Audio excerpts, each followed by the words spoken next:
In the shifting void between the known and the unutterable, where silicon minds dream of forgotten horrors, the abyss stirs.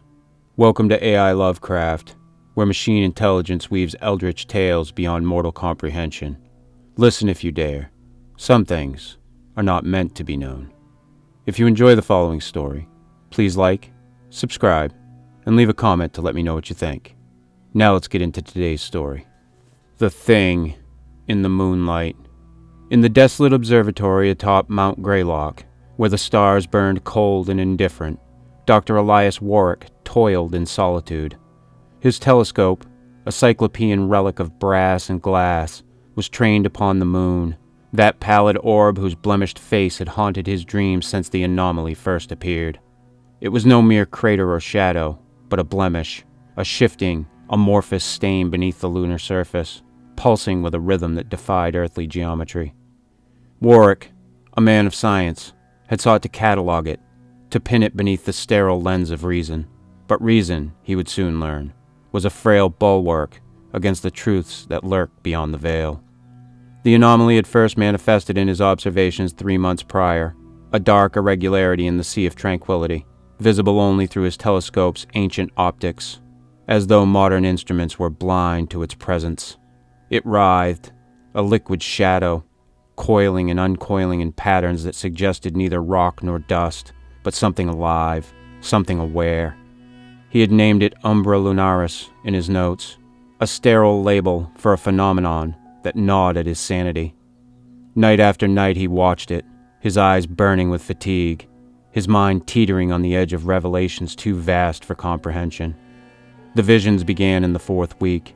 At first they were fleeting glimpses of a vast, gelatinous form, its surface glistening with an oily iridescence, heaving beneath the moon's crust as though straining against a prison of stone. In these dreams, Warrick stood upon the lunar plain, the airless void pressing against his flesh, while the thing beneath surged upward, its pseudopods clawing at the surface, seeking him. He awoke gasping, his mouth filled with the taste of copper, his hands aching as though they had been crushed in some unseen vice. He dismissed these as the fancies of an overtaxed mind, but the visions grew more vivid, more insistent, until they bled into his waking hours. By the 5th week, the changes began.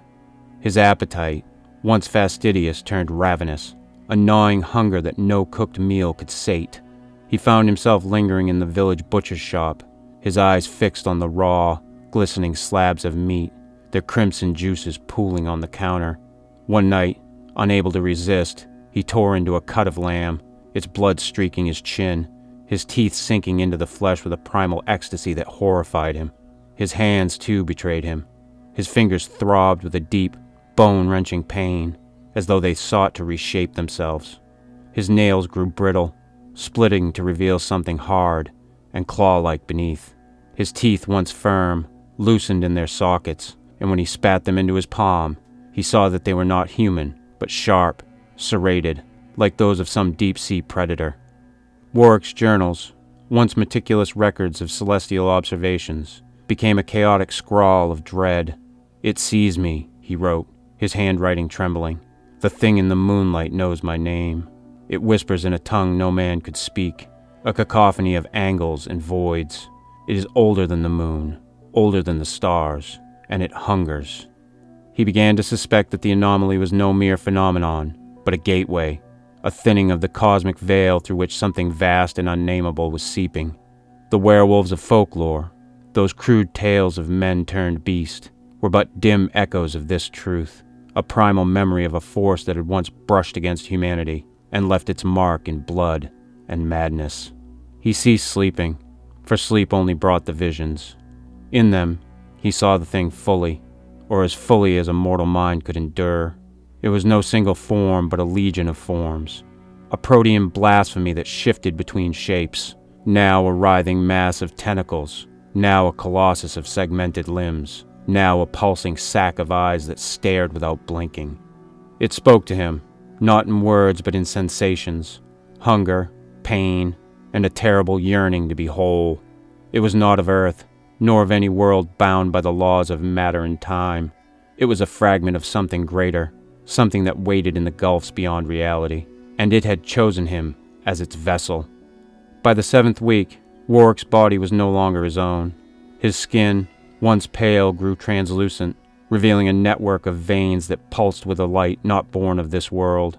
His hands, now taloned, left claw marks on the observatory's stone walls, marks that seemed to writhe when viewed from the corner of the eye.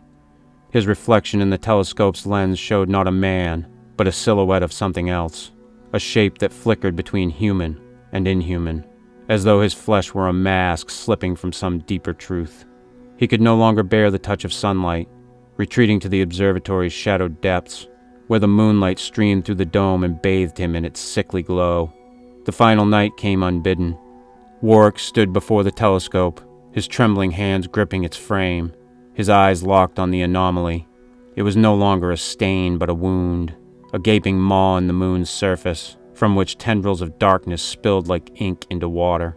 The thing was rising, its form breaking through the lunar crust, and with it came a sound, a low, resonant hum that vibrated in his bones, calling him.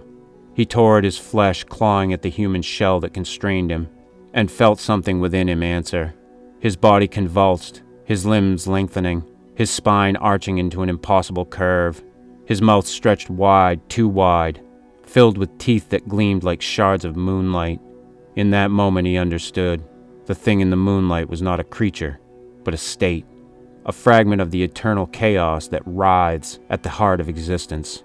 The werewolves, the shambling horrors of legend, were but the faintest ripples of its influence, their transformations a crude mimicry of the truth. It had waited eons, patient and vast, for a mind to bridge the gulf between worlds. Warwick's obsession, his relentless gaze into the abyss, had been the key. He was no longer Elias Warrick, but a conduit, a doorway through which the thing would enter. The observatory's dome shattered, the night sky yawning above, the moon hung low, its face split by a chasm of writhing shadow. From that chasm the thing emerged, not in form but in essence, a tide of unlight that poured into the world. Warwick, or what had been Warwick, stood at its heart, his body a grotesque parody of humanity, his mind a shattered vessel filled with the song of the void. The stars dimmed, the air grew thick with the stench of otherness, and the thing in the moonlight spread its influence, seeking new forms to inhabit, new worlds to consume. In the days that followed, the village below found the observatory empty, its walls scarred with claw marks, its telescope shattered. Warwick was gone, and with him, the anomaly of the moon. But the villagers spoke in hushed tones, of strange lights in the sky, of dreams that left them clawing at their flesh, of a hunger that no food could sate. And in the moonlight, they saw shadows, vast, shifting, and alive, watching from beyond the stars, waiting for the next to answer their call.